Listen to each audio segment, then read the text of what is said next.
is LBC. From Global, leading Britain's conversation, The Nigel Farage Show. Mr. Nigel Farage.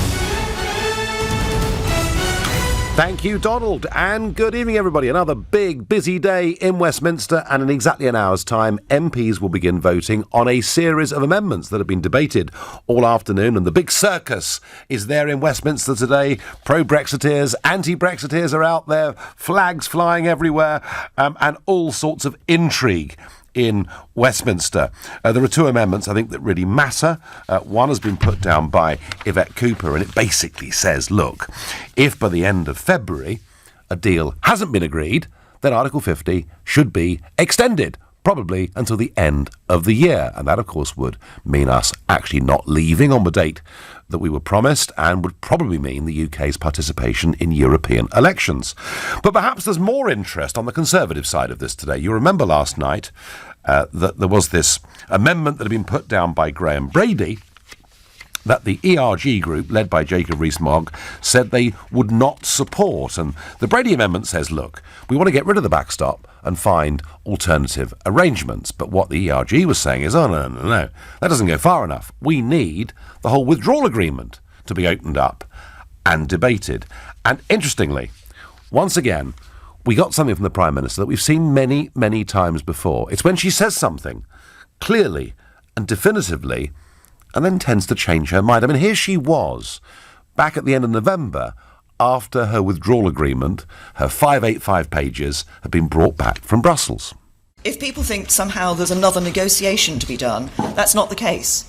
This is the deal. It's the result of what has been tough and difficult negotiations over a significant period of time. And as has been said, this is the deal that is on the table. This is the best possible deal. It's the only possible deal. The only possible deal. This is the only possible deal. There are no renegotiations to be had. You're going to have to like it or lump it. And yet, here she was in the House of Commons this afternoon. What matters today is that Parliament makes it clear to the European Union that this issue of the backstop is the one that needs to be dealt with. This is Parliament's opportunity to respond to the European Union, who have said that they want us to tell us what we want, and this is our opportunity to tell them. So she wants to reopen the backstop and reopen the withdrawal agreement. She wants legal changes. She doesn't make it clear whether that's just on the backstop, but the withdrawal agreement is to be reopened. So I'm guessing that as a result of her saying this, it is now much more likely that Graham Brady's amendment gets passed tonight. And in conjunction with that, something broke very late last night, and it's not easy to put in simple terms, but it's known as Plan C, or the Malthouse Compromise. And maybe you're all getting pretty sick to death of all these shenanigans, but hey, here it is. And it was brokered by Tory MP Kit Malthouse. And it would see, with Brexit, the UK honouring its £39 billion divorce payment in return for an extended Brexit transition lasting till the end of 2021 to give us time to work out a new trade deal, get acceptable solutions to the Irish border and avoid hard border checks. All this really does, it's an attempt to bring together the Conservative Party, to kick possibly the can down the road where the big decision gets made, not now, but in 3 years' time. I think it's a horrible party compromise that actually puts the interests of the unity of the Conservative Party above the interests of getting the right Brexit deal. And what it would do, of course, is in fact really to push the final Brexit settlement up to the next general election. But there is some unity. So I tell you what, folks, and this is a mug's game in a way, you could say it's like trying to pick the winner of the Grand National. But assuming the Brady Amendment gets passed, and I can't see that it won't, she'll be looking for alternatives to the backstop. She'll be looking to reopen the withdrawal agreement. Can we expect concessions from Mr. Juncker tomorrow? And he'll be speaking at 2:30 our time in the European Parliament. And don't worry, folks, I will be there to greet him. If you think that maybe that change of language we've heard from Barnier and others over the course of the last few weeks means that actually they are going to give us something, Call 0345 6060 973. Or maybe you think Juncker will be as arrogant, as out of touch, and as classically post-lunch as he normally is at 2:30 tomorrow. Then text to 84850. Or maybe you think actually nothing, in the end, is going to undo this Brexit deadlock, and perhaps the extension of Article 50 becomes ever more likely, in which case tweet using the hashtag Farage and LBC at LBC, and of course Facebookers, you can comment there too. Norma on Facebook already has. She says they've had nearly 3 years. How much longer do they want? Well, the answer to that, Norma, is, according to the Malthouse compromise, another 3 years. It really isn't good enough. John is a first-time caller from Edinburgh. John, do you think tomorrow Mr Juncker is going to be the nice guy? He never has been up until, so I don't see why he should change now. Yeah, I get the point you're making. So what happens then? What happens then? She goes back and says, I've been mandated tonight by the Parliament to get a different withdrawal agreement. If it's literally just a point-blank refusal, what then?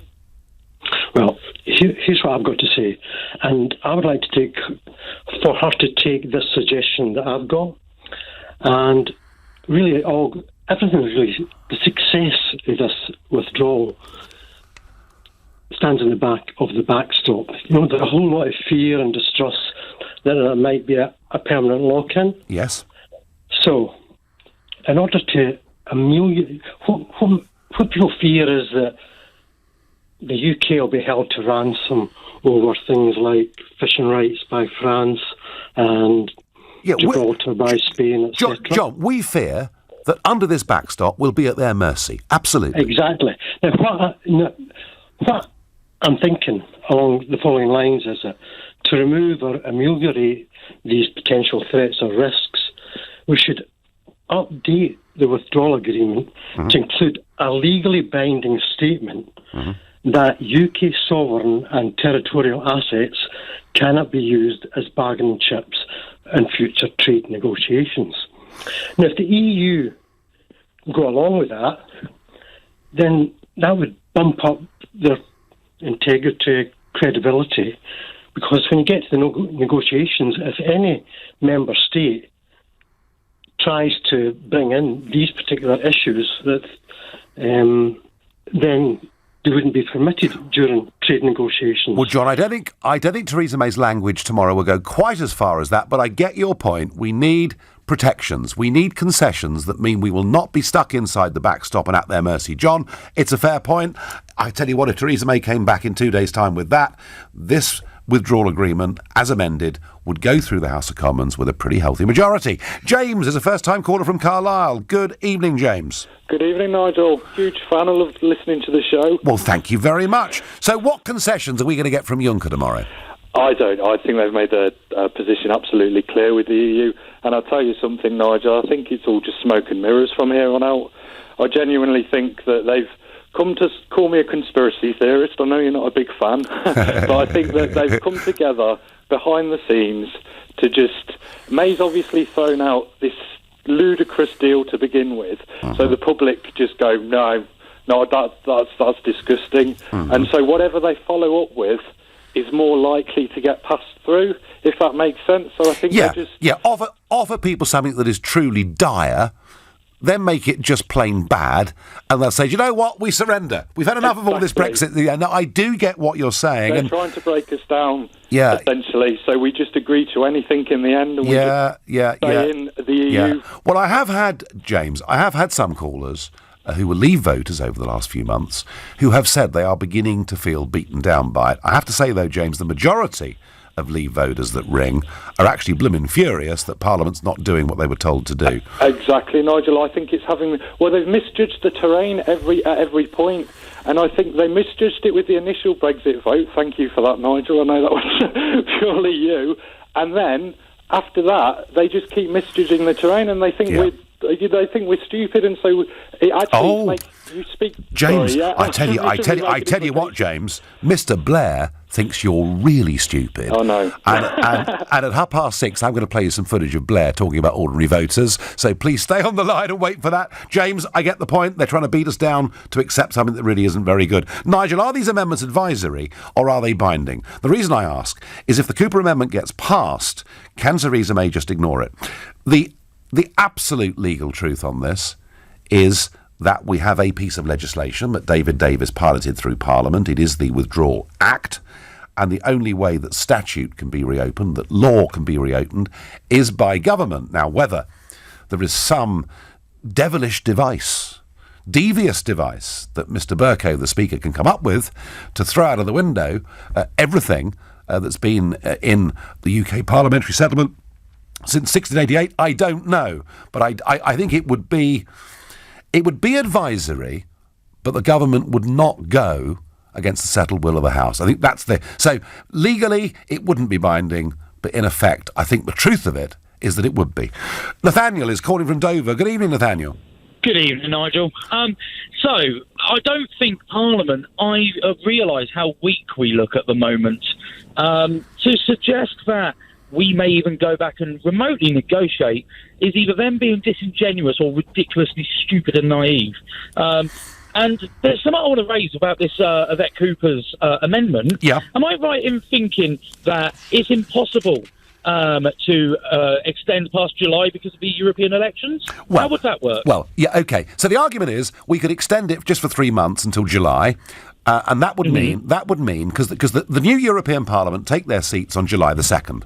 So the argument is, if you extend just up until July the 2nd, you don't need to contest the European elections. But the point is, Nathaniel, that over that whole period, from the end of March, the whole of Europe will be fighting European elections. The entire European Commission will be reappointed by November. The next few months, there'll be no time in Brussels to negotiate with anybody. They are taking on, the European Commission as they see it, the biggest Eurosceptic populist threat in their lifetimes. It's coming in Italy, it's coming in France, it's coming in Germany, it's coming everywhere. So, Nathaniel, extending it until July would frankly be pointless.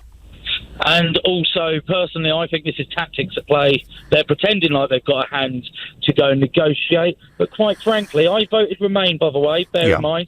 Quite frankly, with how Italy's looking at the moment, I think the sooner we leave, the better.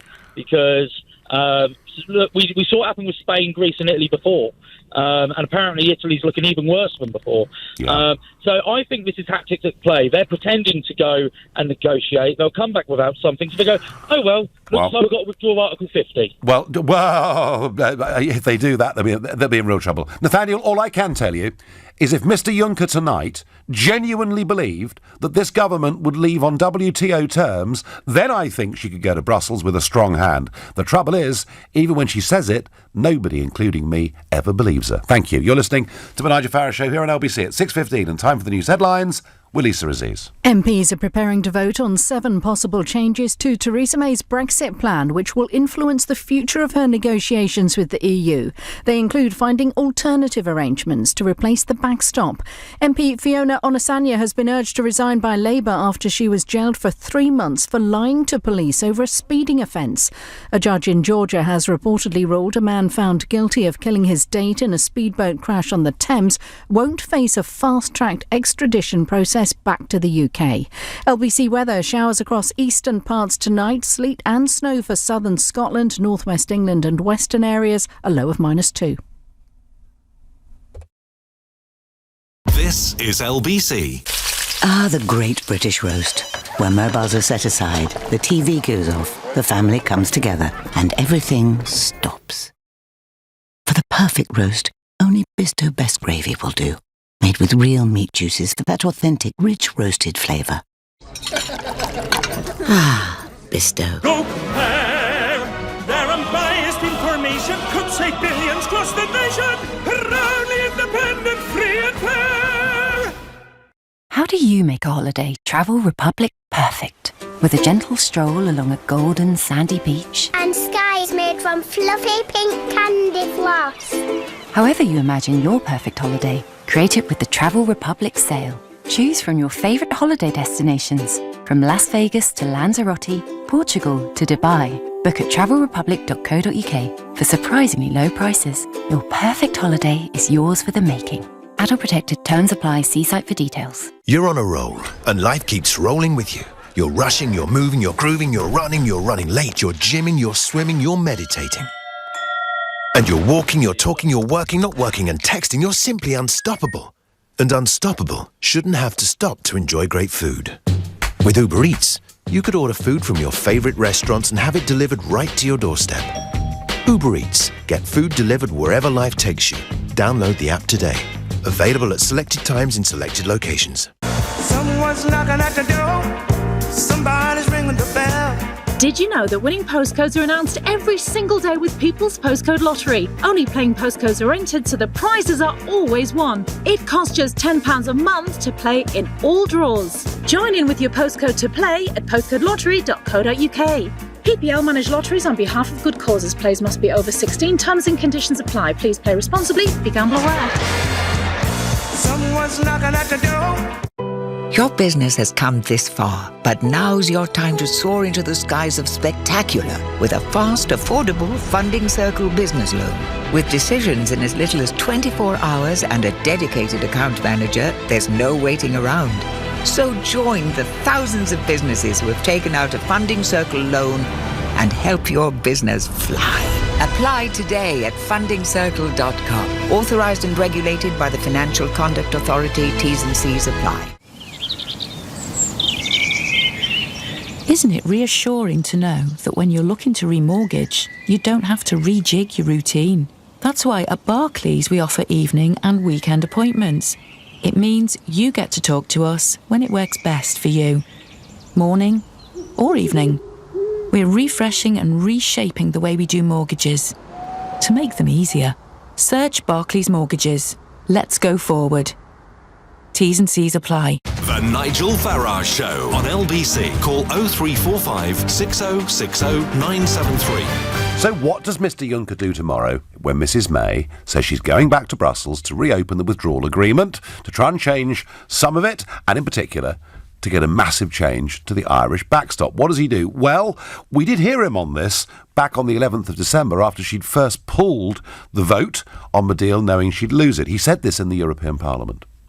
I will see Mrs May this evening, and I have to say here in the Parliament, as I did say before in this Parliament, the deal we have achieved is the best deal possible. It's the only deal possible. And so we cannot... Oh, they like that, didn't they? They like that.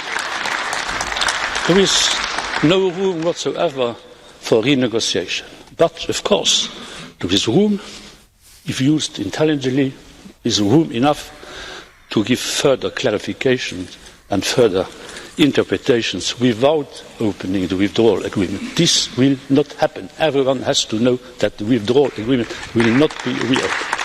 Well, there we are. That was Juncker back in December saying it will not be reopened. We can add a little something and explain it all a little bit.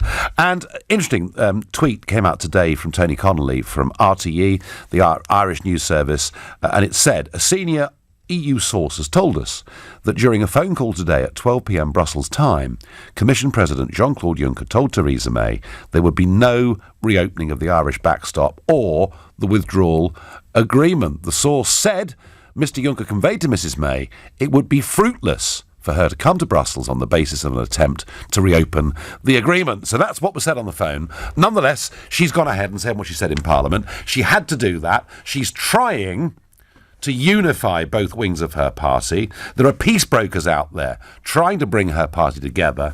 The question is whether what they come around is actually acceptable or not.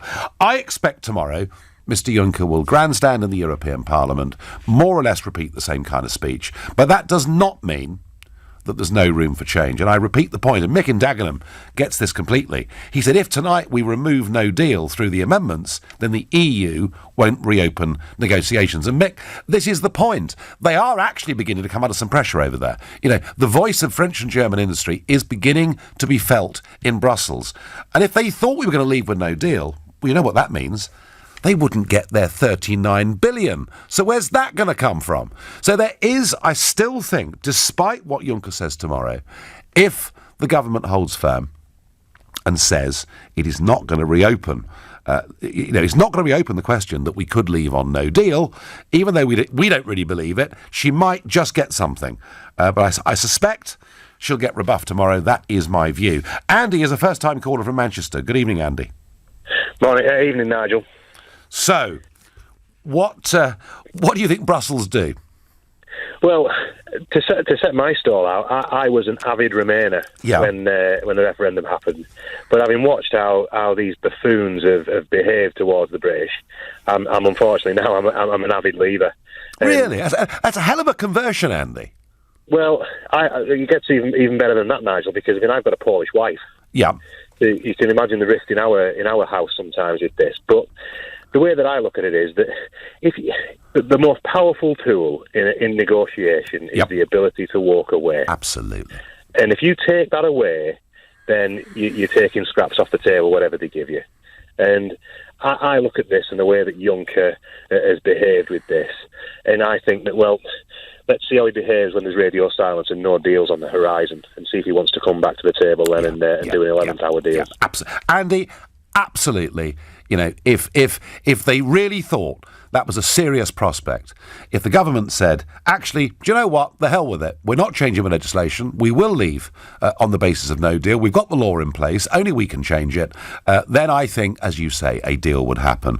Unfortunately, Andy, what this all says to me is, and I've been predicting this for some time, that I think, ultimately, an extension of Article 50 becomes the most likely outcome.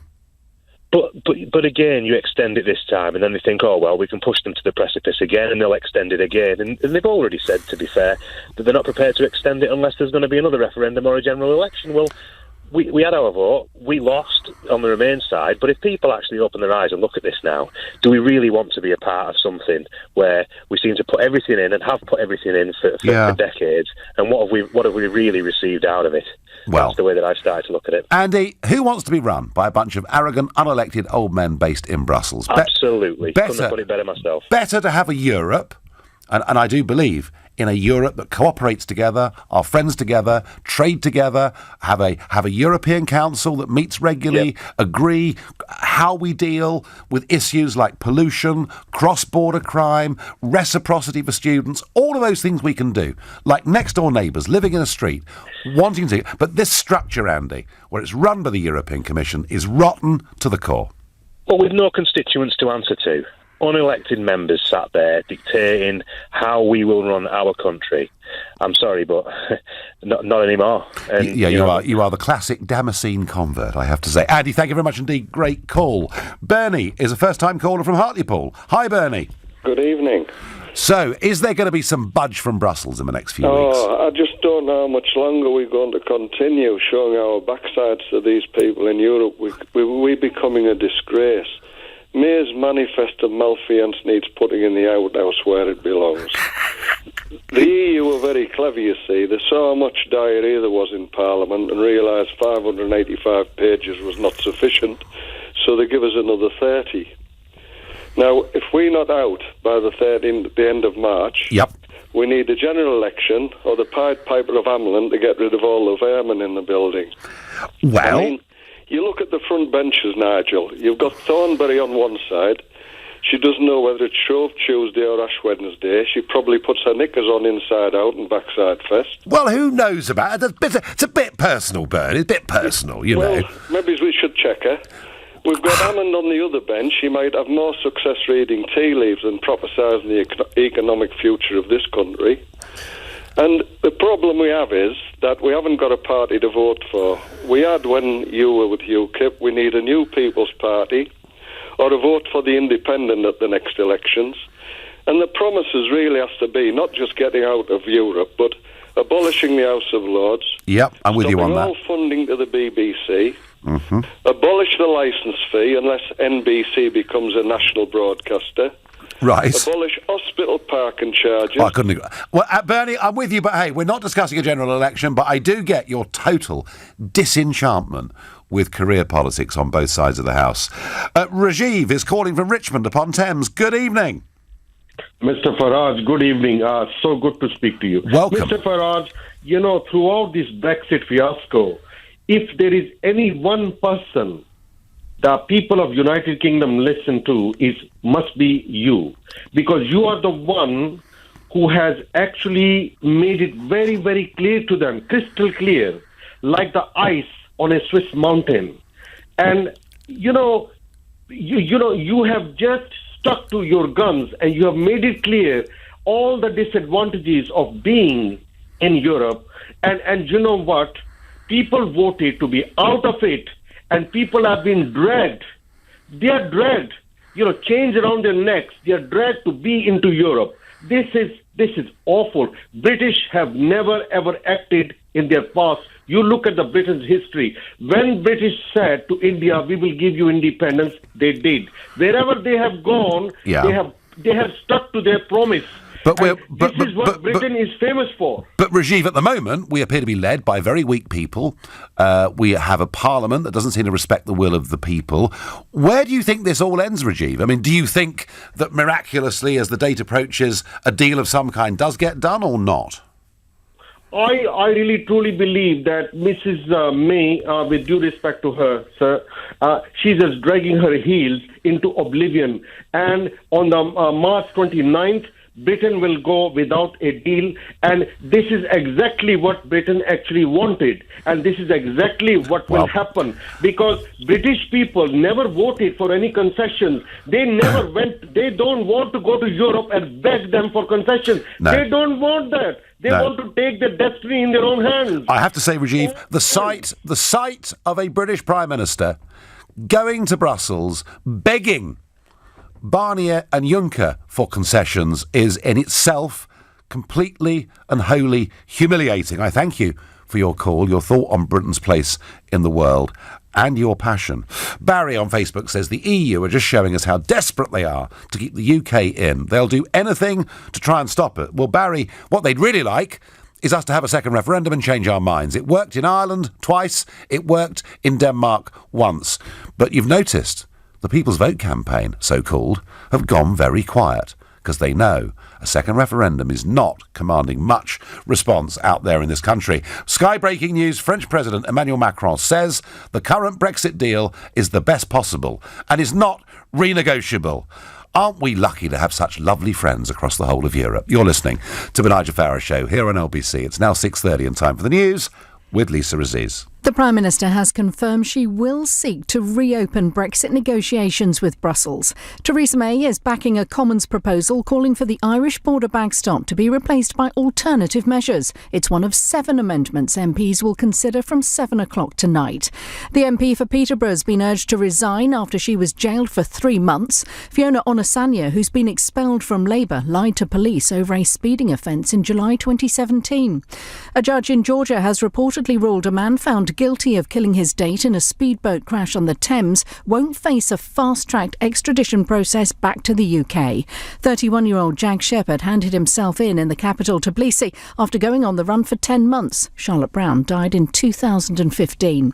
LBC weather, showers across eastern England through tonight where snow could settle. Overnight there will be plenty of sleet and snowfall in southern Scotland, northwest England, Wales and the West Country. A low of -2.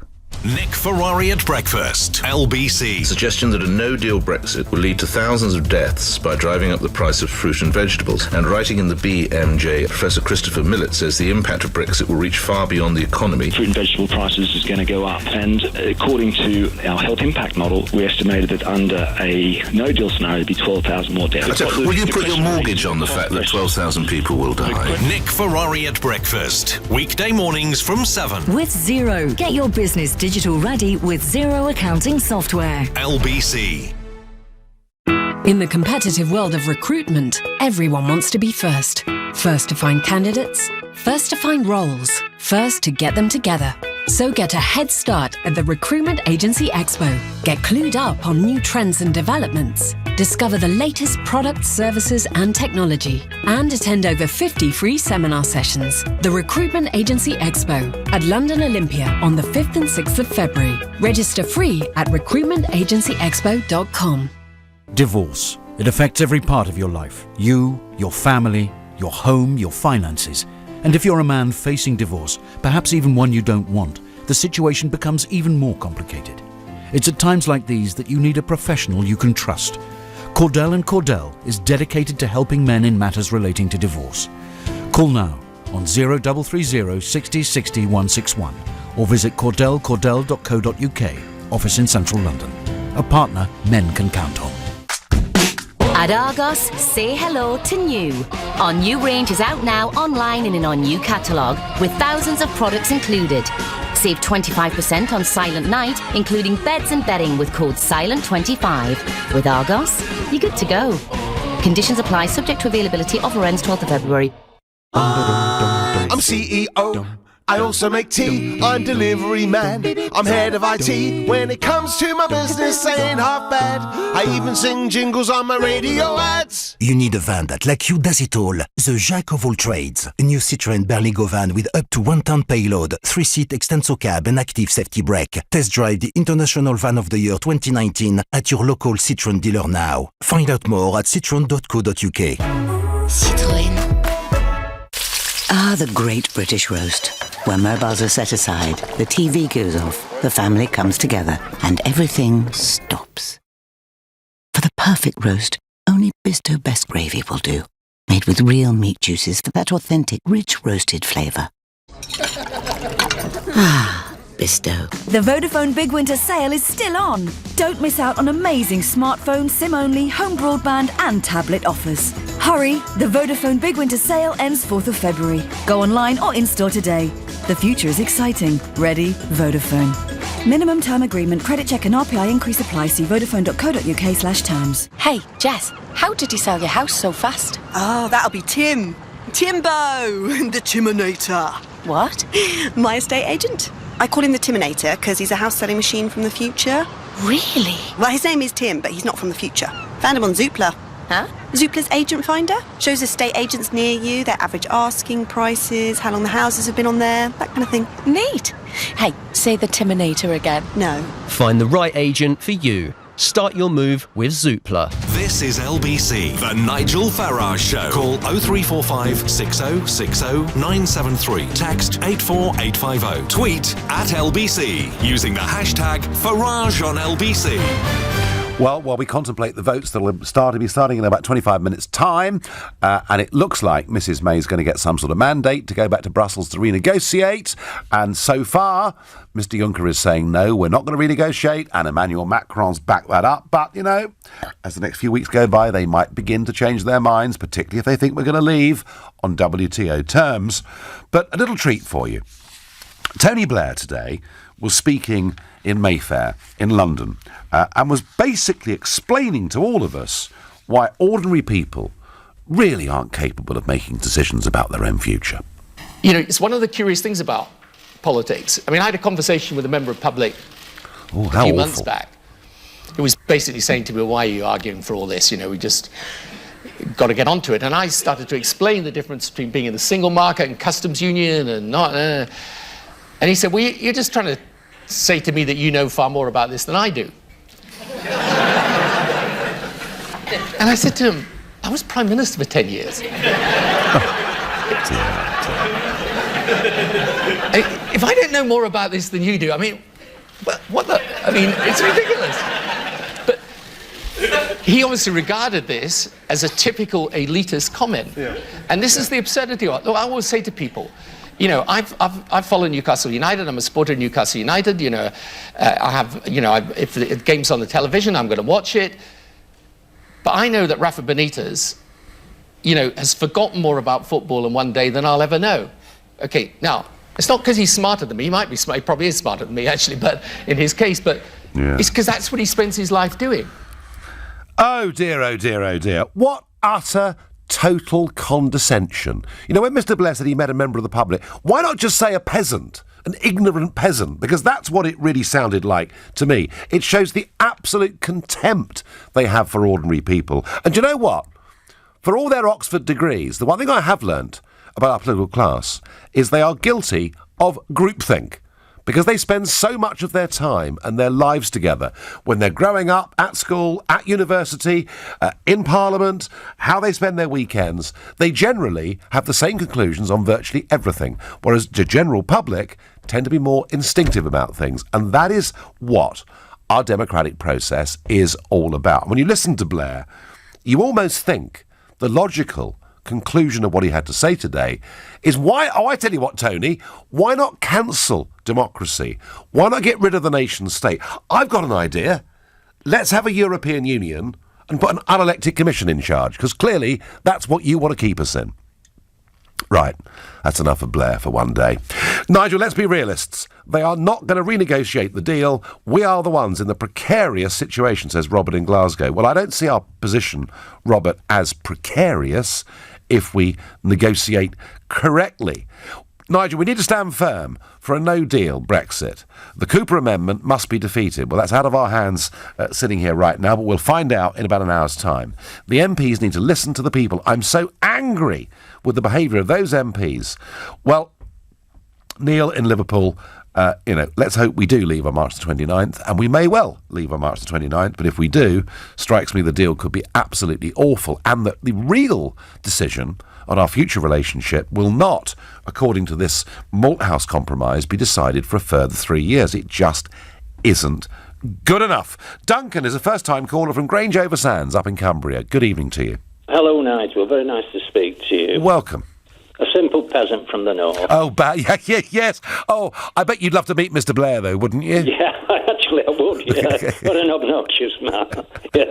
Yeah. No, the point I'd like to make, Nigel, which is a general point, if I may, I listened to the live parliamentary debate this afternoon. Yep. And I listened to Ken Clarke saying quite clearly that the vote was advisory. Yeah. Therefore, it was for Parliament to make the decision. Now, Yvette Cooper's amendment tonight would, in effect, if that is the case, make it pointless almost in having another vote, in carrying on, in doing anything. And I speak as a person who voted and would still vote to leave. Why on earth do you have a referendum if it's only advisory? Yeah, we ought to really, I think, Duncan, maybe we should award a sort of Tony Blair Cup for the person who can be the most arrogant every day of these parliamentary debates. Without a doubt. But it sounds like Ken Clarke, who, by the way, on a personal level, I find very charming and great fun I'm to be sure. with. A very affable character, a very rounded character too, which in politics is unusual. He's got hobbies and interests outside of politics, which I rather like, because most political figures these days, I promise you, Duncan, are dull as ditch water.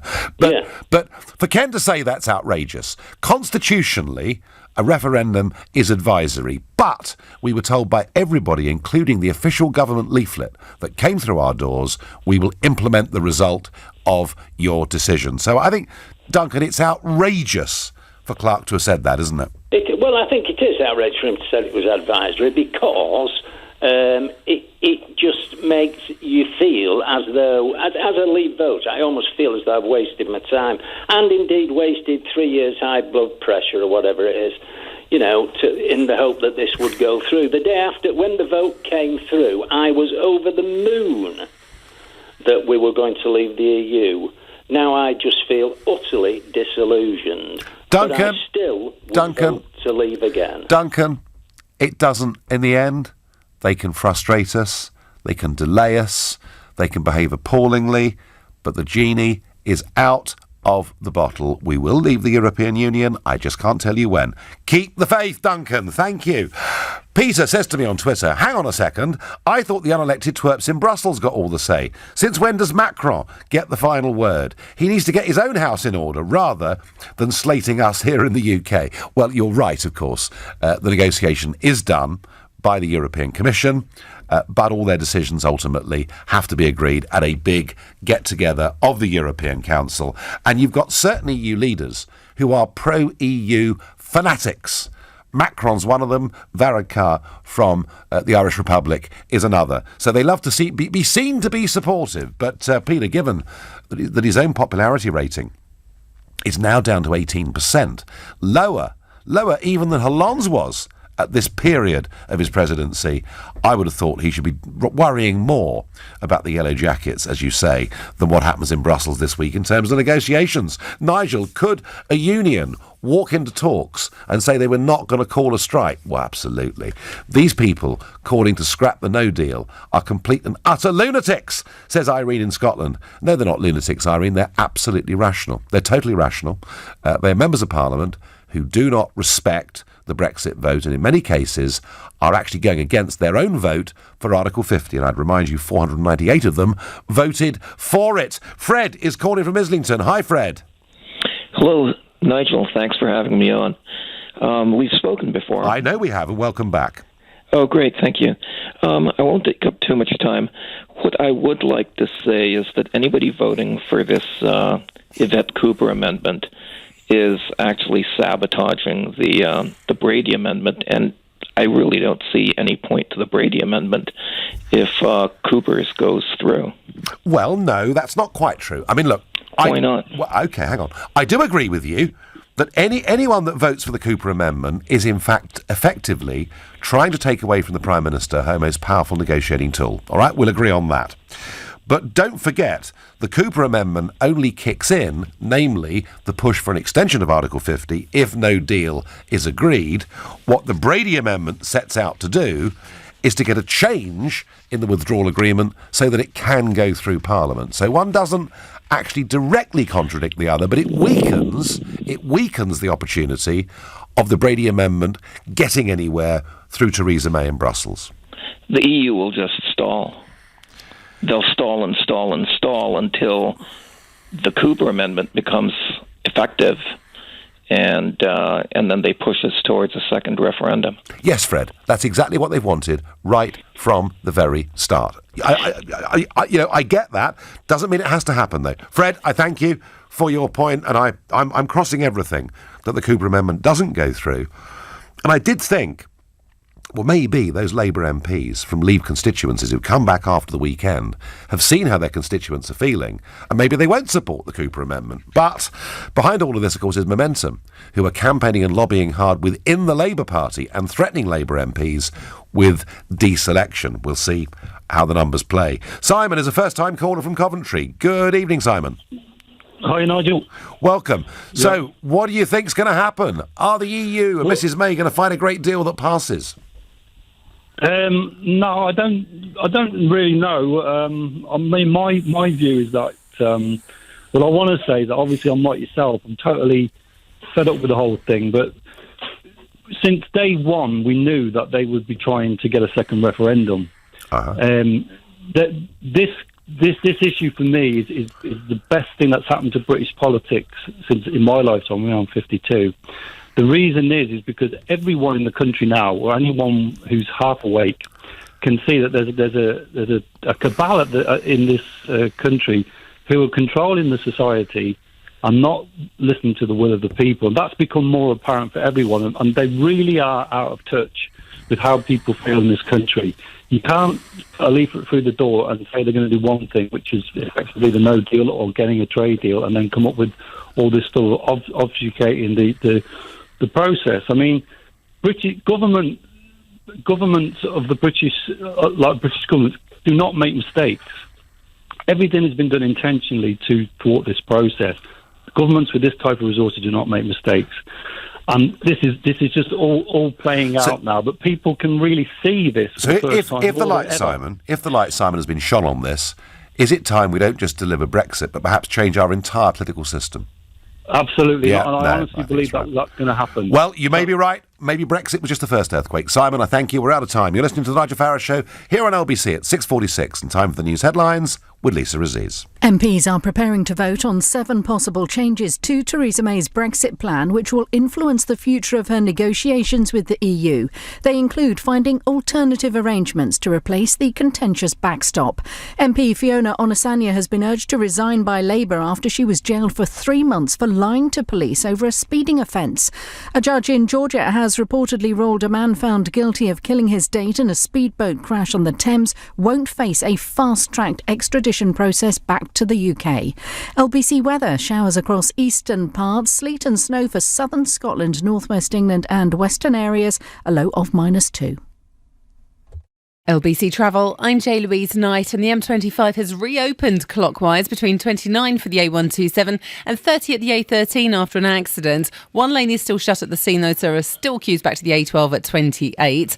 Anti-clockwise, the M25 is queuing from Orpington at 4 into the Dartford tunnels after an accident earlier. As drivers try and avoid that, the A2 is queuing into town, so northbound from Kidbrooke to the Blackwall Tunnel. Another accident anti-clockwise on the M25 is causing queues from the Cobham services to Reigate at 8. And if you're heading out of town on the A13, we've still got this broken down lorry on the Beckton flyover causing queues. The Rotherhithe Tunnel is shut for emergency repairs and there are huge delays in the centre of town, Aldwych is shut due to the taxi protest. This is LBC. Protecting your business from cybercrime is a growing priority, yet understanding how to stay ahead of potential threats is challenging.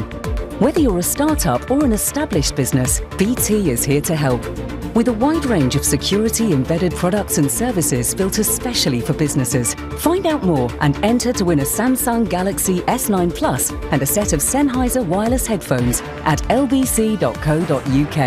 BT, helping business relationships stay on track.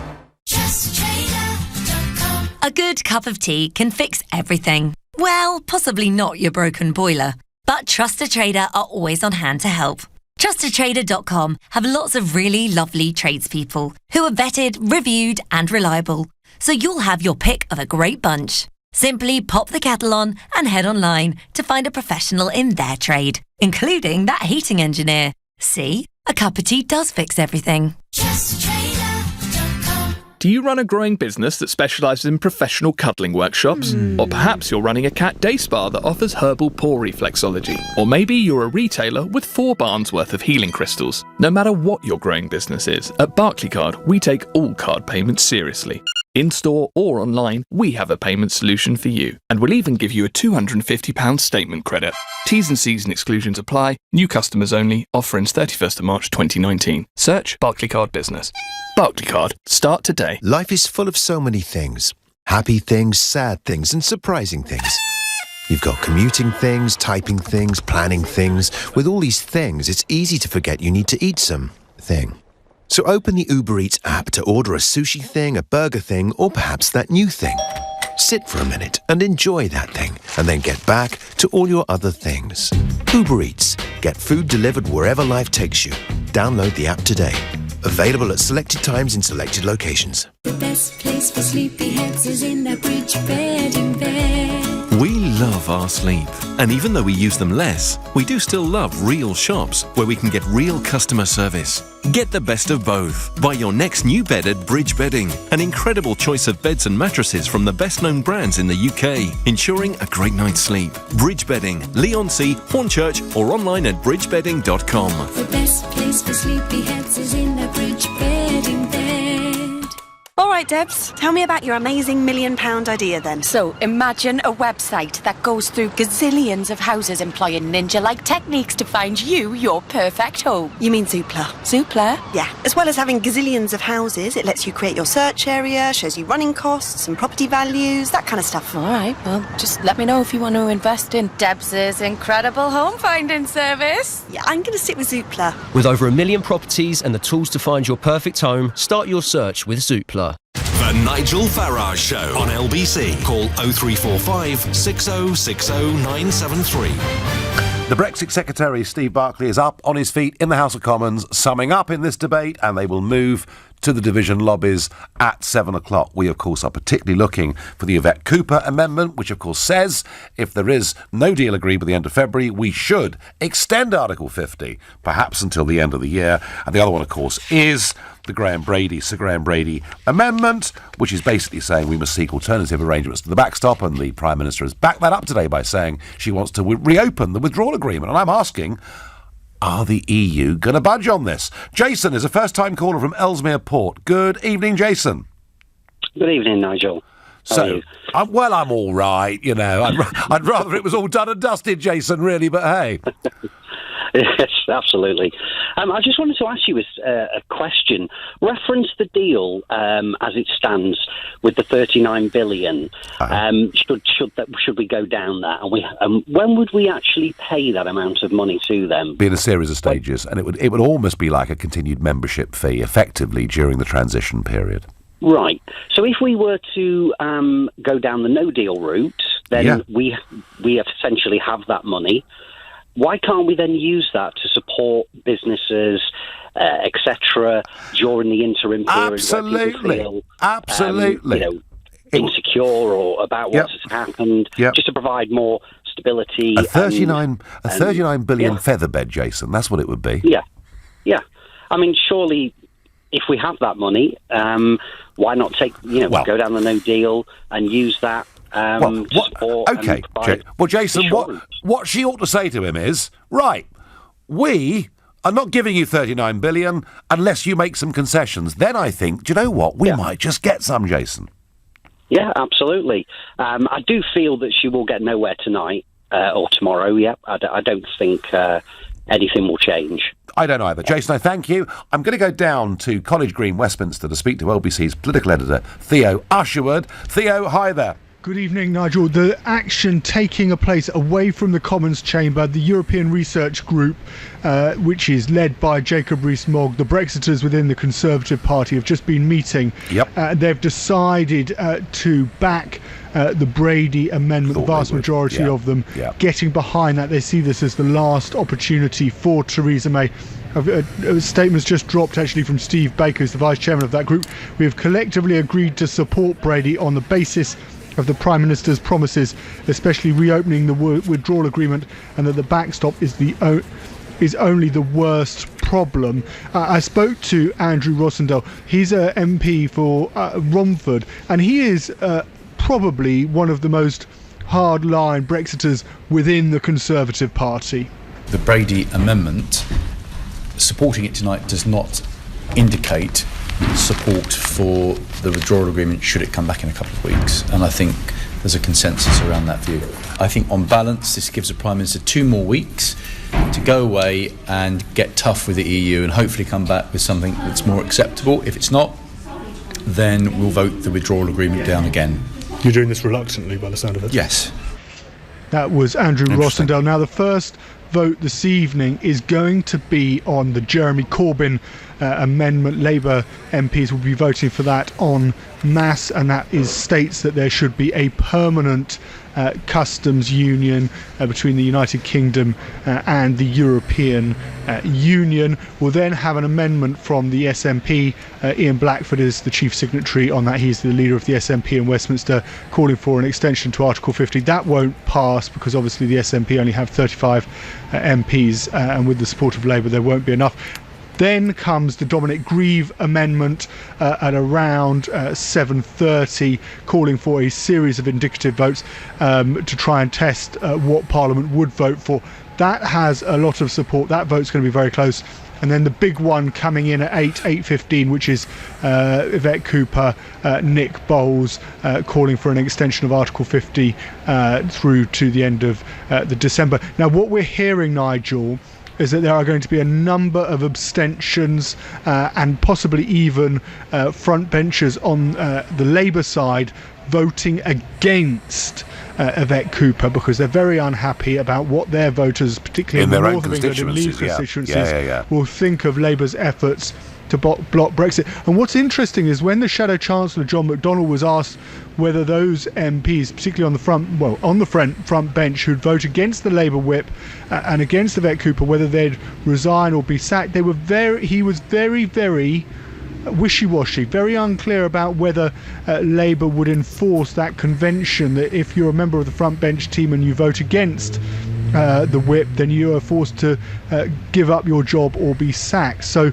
some inference there that perhaps Jeremy Corbyn, worried that he'll be seen as the man who has stopped Brexit, willing to tolerate, willing to allow insubordination amongst his junior ministers, because he's very, very worried, Nigel. I mean, they've tried to play all ends against the middle on this. Exactly. And in the 2017 general election, he got away with it, with Leavers in the North voting Labour and Remainers in London voting Labour. But in the end, I guess you can't do it forever. Is your sense, Theo, that the Cooper-Bowles amendment is probably not going to get through?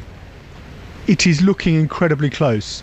A week ago, it was looking like it was going to get through with the support of Labour. Of course, that wasn't as forthcoming as many on Remain Labour MPs had been hoping, but it is by no means a given. It would require 25-30 Conservative MPs to support it, given the number of abstentions that have been talked about on the Labour side. The other big one for Theresa May particularly is the Brady Amendment. That comes last. We'll get that result depending on what happens with the Brady-Cooper Amendment, because there are two other amendments that come after that, which would immediately fall if Cooper-Bowles is passed. So we'd get the result for Brady at around 8:45, 9 p.m. Yep. And it is looking now with the ERG coming on board, there'll be a couple of stragglers, but if Labour MPs in Leave constituencies again support the Prime Minister, then that could pass. And that's really important for the Prime Minister, because she has said repeatedly, her supporters have said repeatedly, the Chief Whip Julian Smith has said repeatedly, that in order to go back to Brussels and ask for anything, she has to have the approval of Parliament, that she can actually get a deal through the House of Commons. Which this would give the impression that she perhaps could. Yeah, fine. Exactly. Theo, thanks ever so much indeed. What a very exciting series of votes coming up. I'm hoping, of course, that the Cooper-Bowles amendment doesn't go through. I sense that it won't. I think that she's going to go back to Brussels this week and try and get more. We'll get a very rapid reaction from Brussels, and I should be sitting in seat number 20 tomorrow in the European Parliament in Brussels, and guess who will be in seat number 21? None other than Jean-Claude Juncker, refreshed from lunch, and we shall see what the answer is. Are they going to make concessions? Don't expect any in the short term, but folks, I promise you, if they thought we were serious about leaving